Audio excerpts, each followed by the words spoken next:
황혼 이혼율이 1위를 차지하고 있습니다. 아이고, 제일 슬픈 게 뭔지 아세요? 내가 밥하고 반찬하고 바리바리해서 냉장고에 다 넣어놨는데 그것만 차려 먹어줬어도 남편분은 뭐라고 얘기하냐면, 내가 나가고 들어올 때 당신 왔어요? 어디 가요? 이것만 해서도 자기 살겠대요. 손 하나 까딱을 안 난다는 거잖아. 황혼 이혼 하시는 분들이 오히려 화해하기가 쉽습니다. 중요한 게 있어요. 이거 하면 영감 변했네 하고 일주일에 한 번씩은 블로그에 올라옵니다. 그 이유는 뭘 뭐겠어요? 더 이상 못 참겠다지. 그분들이 이렇게 절규하는 모든 말을 딱 한마디로 줄여서 말하면 인간의 존엄성을 갖고 싶다, 이런 거거든요. 지금 젊은 아이들 이혼 사회로 첫 번째가 뭐냐고 저한테 물으신다면 가사분담 갈등입니다. 그다음에 양육 갈등. 오면은 다 그 얘기를 해요. 젊은 아내분들이 오셔서 독박 육아했어요. 가사분담 혼자 하고 있어요. 전담하고 있어요. 저도 돈 버는데요. 이런 얘기를 해요. 근데 요거는 젊은 세대를 얘기고, 우리가 말하는 황혼 이혼 세대인 60대 이후에는 당연히 아내분이 했어요. 그렇게 40년 50년을 살아왔기 때문에 아내분도 젊은 아이들처럼 빨래하는 거, 재활용 이거 버리는 거 남편이 하게 되는데 안에서 싸우고 뭐 이랬던 것처럼 이렇게 심각하지는 않습니다. 그래서 가사분담을 해주지 않는다는 게 황혼이혼에서 그렇게 대두되지는 않습니다. 그래서 이 한 번 상담을 왔을 때 내가 오늘 어제 부부싸움 한 일로 왔다, 이런 경우가 아니에요. 대부분 얘기가 이제 함 들어올 때부터 얘기를 했어요. 함 들어올 때부터 우리 아버지가 한 번 안 맞겠다고 하지 말라는데 남편이 자기 체면이 있다고 남자친구 다 몰고 하고 해서 술을 먹고요. 밤새 우리 집에 토해놓고 가고요. 다음날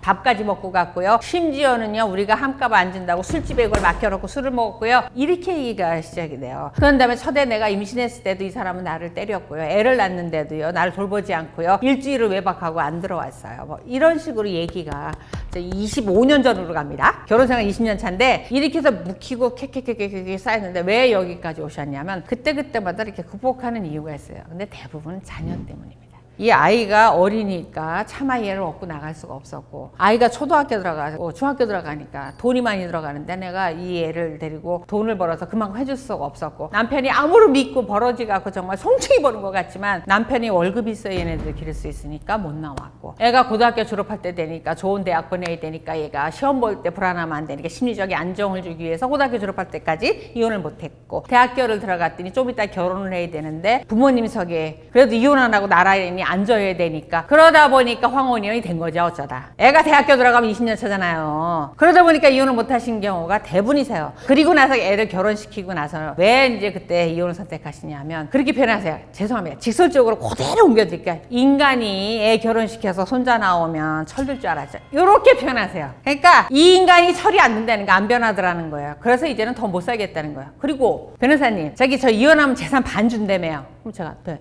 왜냐면 황혼이혼은 반이 기본이에요. 연금도 반이라면서. 그래서 할래요. 이거예요. 다른 얘기 없어요. 그러니까 연애할 때부터 쌓였던 이 감정이 터지는 거고, 이제는 혼자 살 자신이 있습니다. 그겁니다. 경제력이 있으니까. 그래서 그런 부분 때문에 이혼을 선택하고 계신 거여서 정말 이혼하러 오시는 분들은 아무도 말릴 수가 없어요. 누구도 말릴 수가 없습니다. 그래서 그런 분들이 이제 이혼을 하고 계시죠. 그럼에도 또 하나의 난관이 법원에서 천천히 진행을 하시는데, 법원이 아주 확실한 증거를 가지고 오지 않는 한은 두 부분을 이혼시켜서 재산을 정리해서 따로 살게 하는 걸 적극 권장하지 않아요. 그런 부분 때문에 소송이 굉장히 길어집니다. 짧아야 1년 반, 보통 2년에서 2년 반 정도 1심에만 그렇게 걸립니다. 한 살에서는 어떤 게 있었냐면 2층 집에 사셨어요. 2층 집에. 근데 이분들이 각방을 쓰신 지가 오래돼갖고 아래층에 주방이 있고 넓은 아래층은 어머님이, 방이 있고 주방이 없고 화장실이 있는 2층은 아버님이, 이렇게 15년을 사셨대요. 근데 이혼하러 오셨어요. 왜 오셨냐고요? 그 집이 명의가 아버님이었는데 요걸 야금야금 대출을 받아갖고 자꾸 쓰시는 거예요. 그러니까 더 놔뒀다가는 어머님이 길바닥에 나앉을 것 같으니까 이제 황혼이혼을 딱 이제 제기를 하신 거예요. 제가 그 소송을 했는데 1심만 2년 반을 했어요. 2년 반을 하는데 판사님이 갈 때마다 그러는 거예요. 아니 그냥 저 아래층에 어머님, 2층에 아버님 사시면 안 돼요? 그러고 그 집 공동명의로 하시고, 그러면 어머님이 도장 안 찍어주시면 그 대출 못 받으시잖아요. 결국은 판사님이 제안한 대로 그 공동명의로 하고 이혼을 안 하시고 끝냈어요. 저거 2년 반 했습니다. 2년 반. 그래서 황혼이혼이 셀 수 있으면 이게 부양할 수 있는, 같이 살 수 있는 관계로 이으려고 하는 부분 때문에 긴 소송의 과정을 겪어야 된다. 결심하는데, 자녀들 다 성장하는데, 그 다음에 판사님이 설득하는데 상당히 어렵습니다. 후회하는 부분이 이제 젊은 사람들도 사실 이혼하면 젊은 부부에 있어서 특히 아내분들이 양육권을 가져가는 경우가 70~80%가 아내분들이 친권 양육권자를 지정받아서 어린 자녀들을 데려가요. 그 이유에 굉장히 많이 후회하세요. 경제적인 어려움 때문에. 근데 하물며 황혼이혼에 후회가 없겠습니까? 자, 생각해 보시자고요. 우리가 이혼하는 연세가 지금 뭐가 문제냐면요. 절대적으로 경제력이 남자분한테 있어요. 7~8년 전인가 신문기사에 나온 통계를 보니까 부부가 이혼을 했을 때 재산 분할을 해주는 쪽이 80%가 남자 쪽이었어요. 이혼을 했을 때 아내분들이 사실 5대5를 가져간다라고 하는데 실제로 5대5가 되기가 어려워요. 예를 들면요. 상가를 하나 갖고 있다고 치자고요. 지금 팔면은 예를 들면은 30억이라고 쳐요. 이거 감정하면요. 한 20억밖에 안 나와요. 그럼 여태까지 관리한 거가 아버님인데 어머님한테 이거 가져가서 관리하고 여기다 돈 주라고는 안 나오거든요. 대실신 명의는 지키고 돈으로 주라고 하면 거기서 벌써 5억 원 손해보게 되죠. 그런 다음에 내가 살고 있던 집 하나 있는 거를 나눈다고 치면 예를 들면 10억짜리 집에서 산다고 치면 5억씩 나눠 갖는다고 쳐요. 거기가 서울이라고 하면 서울을 떠나셔야 되죠. 서울에선 그 집 못 얻어요. 경기도 인근으로 나가셔야 됩니다. 그럼 집 하나 얻어놨다고 쳐요. 그러면 연금 반으로 나눠 쓰셔야 되죠. 우리나라 최고 국민연금이 뭐 400만 원대라는데 몇 명 안 된대요. 그럼 대부분 200만 원 사이가 대부분이랍니다. 그 반 나눠서 전기요금 내야죠, 수도요금 내야죠, 휴대전화요금 내야죠, 실비보험료는 내셔야 되잖아요. 남는 게 없어요. 삶의 질이 2분의 1로 떨어지면 되는데 한 10분의 1로 뚝 떨어지게 됩니다. 그래서 경제적인 부분 때문에 후회를 하시게 되어서 황혼이혼에서 가장 후회를 하시는 경우가 경제적인 부분. 그 다음에 또 하나가 자녀분들과의 관계예요. 자, 솔직히 얘기하시자고요. 자녀분들 입장에서 부모님이 이혼하시면 좋을 것 같은 분 한 분도 없죠. 애들은 의사가 없으니까 손을 못 들겠지만 황혼이혼할 정도 되면 애들이 20세 이상의 성년이잖아요. 그러면은 20세 때는 몰라. 근데 자기가 한 40대 때 됐는데 70대 된 부모님이 이혼한다고 쳐봐요. 아, 지금이야 부모님이 한 집에 사니까 설날도 한 집으로만 한 번만 갔다 오면 되잖아요. 이혼한 가정 어떻게 사는 줄 아세요? 명절날 전날은 아버님한테 가고 다음날 어머님한테 가고 그렇게 이중을 해요. 그래서 아내분이 이혼하겠다고 오신 분 굉장히 힘들다고 그러더라고요. 두 번을 치러야 되니까. 생신도 물론 생신이 다르긴 하지만 보통 이제 뭐 제사고 뭐고 통합해서 하나 하잖아요. 이분들이 따로 계시니까 양쪽으로 챙겨야 된다는 거예요. 너무 힘들다는 거예요. 그런 다음에 두 분이 이혼하고 또 쿨하게 사시면 좋아? 아직도 앙앙앙거리고 그렇게 싸우신대요. 그래갖고 나는 며느리인데 왜 아버님한테 가면은 아버님이 왜 며느리인 나한테 어머님 욕을 하냐는 거예요. 또 어머님한테 가면은 어머님이 며느리인 나한테 왜 아버님 욕을 하냐는 거예요. 그러면 자기는 어떡하냐? 집에 가서 남편한테 그러는데요. 내 부모야? 당신 부모지? 당신 부모님들은 왜 나한테 도대체 왜 그러는데? 내가 결혼하기 전부터 이혼하셨으면서 왜 그러시는데 도대체? 이런다는 거예요. 그러니까 자녀 입장에서 70 먹은 노인분들이 젊었을 때 이혼하시면 모르지만 너무 좀 있으면은 잘 걸으시지도 못하고 어쩌면 요양 가실지도 모르는데 이혼하신다고 하면 한 분 계시면 이쪽으로나 이렇게 갈비 쫙 들여드리면 되는데 양쪽으로 모셔야 되고 돈도 이중으로 들고 남감하기가 이루 말할 수가 없다는 거예요. 그러니까 자식한테도 짐이 된다라는 거죠. 황혼 이혼은. 그러니까 정말 자식들도 말리고 싶고 부모님들 좀 신중하셔야 됩니다. 삶의 질이 10분의 1로 떨어지고 그다음에 자녀들한테 정말 부담스러운 존재가 된다라는 거죠. 물론 그렇다고 꼭 이혼하셔야 되는 분들한테 하지 말라는 얘기는 아니에요. 정말 시끄럽다 분들 계세요. 얼마 전에도 남편분이 한 번 아내분을 때리시면 폭행하시면 있잖아요. 어디가 하나 부러져야 끝나십니다. 그분 생각하면 저도 막 이게 끌어올라요. 그거를요 50년을 맞고 사는 분 계세요. 그런 분들 이혼하셔야지. 어떻게 50년을 맞으시면서 이혼 안 하셨는지 저는 정말 이해할 수가 없는데 그런 분들은 당연히 이혼하셔야죠. 그런 거 말고 극복할 수 있는 사유에서 말씀드리는 겁니다. 바람기 있는 남자가 결혼과 이혼을 반복한다? 전 이건 편견이라고 생각을 합니다. 가끔 저한테 이제 제가 이혼 전문을 하다 보니까 친구들이나 지인분들이 물어봐요.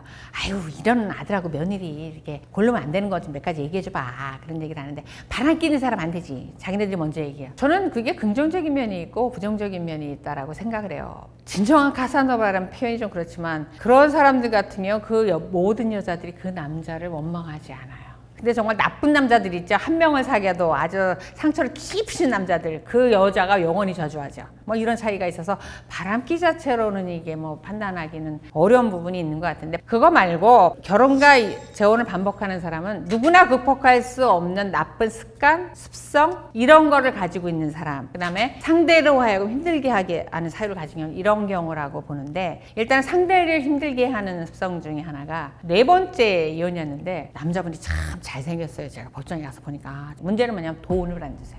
월급을 예를 들면 100만 원이라고 주면서 자기 용돈 30만 원 따가고 관리비 30만 원 나가고 그다음에 저기 대출 받아서 집 넓혀서 그 원리금 나가야 되고 교회에다가 뭐 11조 해야 되고 뭐 벌써 100만 원 넘죠. 주긴 주는데 모자라게 주는 거죠. 그러면서 이제 그러고 미안해하면 또 아내분이 나가서 일하면서 살자. 그게 아니고 너는 내가 버는 난 다 갖다 주는데 그 돈 어디다 쓰니? 저금해놨어야 되는 거 아니야? 이렇게 핍박을 한다라는 거죠. 그러니까 첫 번째 아내분 떠나가, 두 번째 아내분 떠나가, 세 번째 아내분 떠나가, 네 번째 여자분하고 또 결혼했는데 이분이 또 이혼하겠다고 오신 거죠, 이제. 이런 경우. 그러니까 다른 사람을 살 수 없게 하는 습성을 가진 분은 결혼과 이혼을 반복하죠. 그 다음에 본인이 결혼과 이혼을 반복할 수밖에 없는 습성을 가진 분들이 있습니다. 대표적으로 외로움을 타는 사람들이에요. 이 사람들은 자신의 외로움 때문에 끊임없이 누군가를 필요로 하고 누군가가 자신을 돌봐야 되는 사람이에요. 그렇지 않으면 견딜 수가 없는 거예요. 정신적인 신생아죠. 다른 사람의 돌봄이나 배려가 없으면 아무것도 할 수 없는 그 사람들이 얼마나, 특히 이제 남자들이 그런 습성을 가지고 있을 때 여자분들한테 치명적입니다. 그는.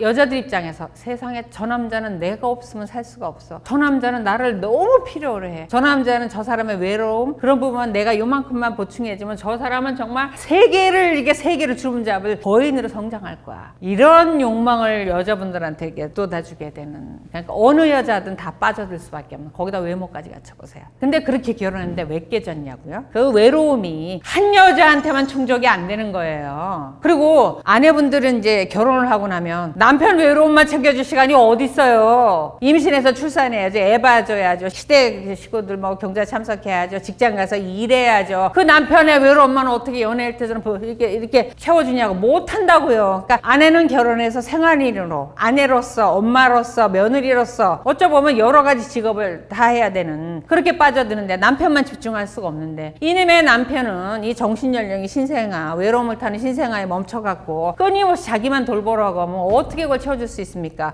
그럼 어떻게 해요? 이혼해야죠. 또다시 자기한테 집중하는 여자 찾아가야 되는 거죠. 그러니까 이런 남자들이 결혼, 이혼, 재혼, 이혼 이걸 반복하더란 얘기예요. 왜 이런 남자들이야? 상대적으로 여자에 비해서 남자가 많기 때문이고 여자가 외로움을 많이 탄다? 그것도 굉장히 상당히 매력적인 부분이 있어요. 남자분들 어디 가서 많이 보시냐면 술집 가면 많이 보세요. 와인 먹으면서 와자작작작 떠드는 것도 좋지만 창밖을 보면서 비 오는 소리 들으면서 푸근 음악 들으면서 그러고 하루 종일 술집에 있는 여자분들, 남자분들은 되게 매력적이야. 근데 그분하고 매일 생활한다고 생각해 보세요. 출근해야 되려면 일어나서 옷도 챙겨줘야 되고, 그 다음에 아이들도 학교 보내야 되고, 오면 좋은 기운 주고 해야 되는데 맨날 술 먹고 앉아서 이런 분위기라. 굉장히 힘들고요. 그래서 어느 날 저기 남자분이 오셨는데 바에서 만난 여자분하고 재혼을 하셨어요. 솔직히 말하면 그 여자하고 바람나갖고 아내하고 이혼하고 이제 위자료 물고 이혼하고 재혼했어요. 5년 만에 이혼하시겠다고 오셨어요. 왜 이혼하세요? 그러니까 그때는 너무나 매력적이고 무거운 분위기로 인생에 대해서, 고독에 대해서 얘기를 하면 너무 대화가 통하고 정말 치열한 삶 속에서 나의 심적 안정을 줬다는 얘기야. 근데 그렇게 해서 결혼해서 살다 보니까 뭐가 문제인데요? 아침에 안 일어난대요. 출근해야 되는데 옷도 안 챙겨주고 늦게 일어나고, 그 다음에 그때는 이렇게 이쁘게 곱게 앉아서 고차원적이었던 사람이 씻지도 않고 게으르고, 낮에 집에 있어도 깜깜한 커튼 다 쳐놓고 너무나 분위기가 어둡고 못 살겠다는 거예요. 이런 얘기를 하신다는 거죠. 그러다 보니까 그런 성향을 가진 아내분 입장에서는 자기의 외로움을 공감해 줄 수 있는 사람하고 살았는데 그런 사람 돈 못 벌어요. 일 못 해요. 그러니까 그 다음에 남자가 또 못 살아요. 그러니까 또 결혼과 이혼을 이게 반복하고 있더라는 거예요. 그래서 우리가 특히 재혼할 때는 인물, 직업 이런 것만 보지 마시고 나와 결혼해서 밝은 기운을 줄 것인가, 일상적인 가사 생활을 함께 할 수 있는가, 이런 부분을 보셔야 내가 이혼을 선택하거나 이혼을 당하지 않습니다. 그래서 결혼과 이혼을 반복하는 분들은 극복되지 않는, 다른 사람이 견딜 수 없는 습성을 가지고 있다. 이 부분 한 번 이혼해 보셨잖아요. 꼭 관찰해 보시기 바랍니다.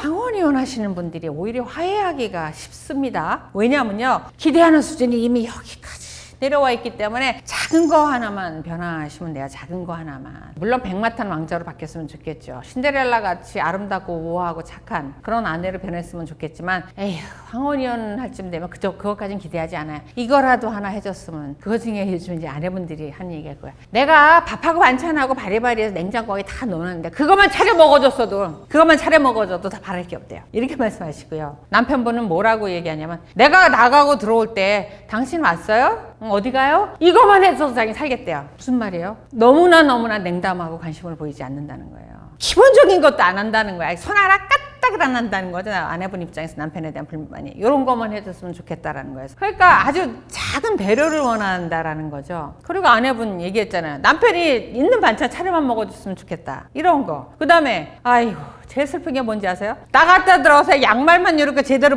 이렇게 뒤집어 놔줘도 좋겠다. 이런 거. 이런 거를 황혼이혼의 이제 기대도 낮아지니까 그게 사실 살아온 사람의 애정이거든요. 대부분은 묻어서 갔다는 거죠. 근데 그런 거를 왜 기대해요? 이제 나이 먹으니까 늙어서 기운도 떨어지고요. 힘들어. 그러니까 양말 뒤집기도 힘들어. 그러니까 영감이 양말만 뒤집어도 살겠어. 그 단계를 가는 거니까 조금만 배려만 하면은 이제 서로가 만족할 거예요. 그러면은 이제 아내가 기분이 좋아지고 남편도 기분 좋아지고 자랑스러워지고 이제 어깨가 쓱 올라가는 거 되죠. 이거 어떻게 알아내야 돼요? 물어보셔야죠. 마누라, 당신 내가 뭐 해주면 제일 좋아? 물어보세요 한번. 뭐 이게 창피해요 그게. 두 분이 앉아서 얘기하는데 이거 누가 보기를 하겠어요? 제가 전에 말씀드렸잖아요. 행복하게 사는 부부. 사소한 걸 궁금해한다니까요. 사소한 거에 감동하고 칭찬하고 이런 게 좋은 겁니다. 그래서 큰 거 하지 마시고 사소한 거 자꾸 물어봐 주세요. 사소한 거 물어봐 주시고 변화하면 그 생각을 한대요. 아내분들 입장에서 에휴 영감도 이제 늙었구려. 전에 생전 안 하더니 밥 갖다 챙겨 먹고 측은한 마음이 든대요. 버릴 수가 없대요. 그래서 그 다음에 남편분 입장에서 아이고 그렇게 젊고 이쁘더니 당신도 늙었구려 이제 그런 거 보니까 그렇게 얘기한다는 거에서 작은 거에 사소한 거에 감동하는 거. 그리고 생각 한번 해보세요. 내가 요거 해주면 저 사람이 나한테 변했다고 하겠지. 생전 안 하던 거. 저 사람이 잔소리 끊임없이 하던 거. 양말 뒤집는 거 이런 거 한번 해보세요. 왜 그런 걸 요구한다고요? 늙어서 힘들어요 뒤집기가. 대단한 거 아닙니다. 구박하려고 하는 거 아니에요. 그런 부분 이해하시면 됩니다. 그래서 작은 변화 속에서 저 사람이 변화했다 느는 거지. 뭐 어느 날 뭐 아파트 뭐 30평짜리 60평 뭐 사주는 거 이런 거 바라지도 않습니다. 작은 거에서 변화하시면 됩니다. 그리고 중요한 게 있어요. 배우자가 사소한 것만 해줘도 맨날 김치에다가 뭐 나물이라 볶아주다가 어느 날 저기 불고기라도 하나 좀 아이고 마누라 이거 오랜만에 먹어보네 진짜 맛있네 어디 가서 먹어봐도 당신만은 이렇게 맛있게 하는 사람이 없어 이거 하시자고요. 이거 하면 영감 변했네 하고 일주일에 한 번씩은 불고기 올라옵니다.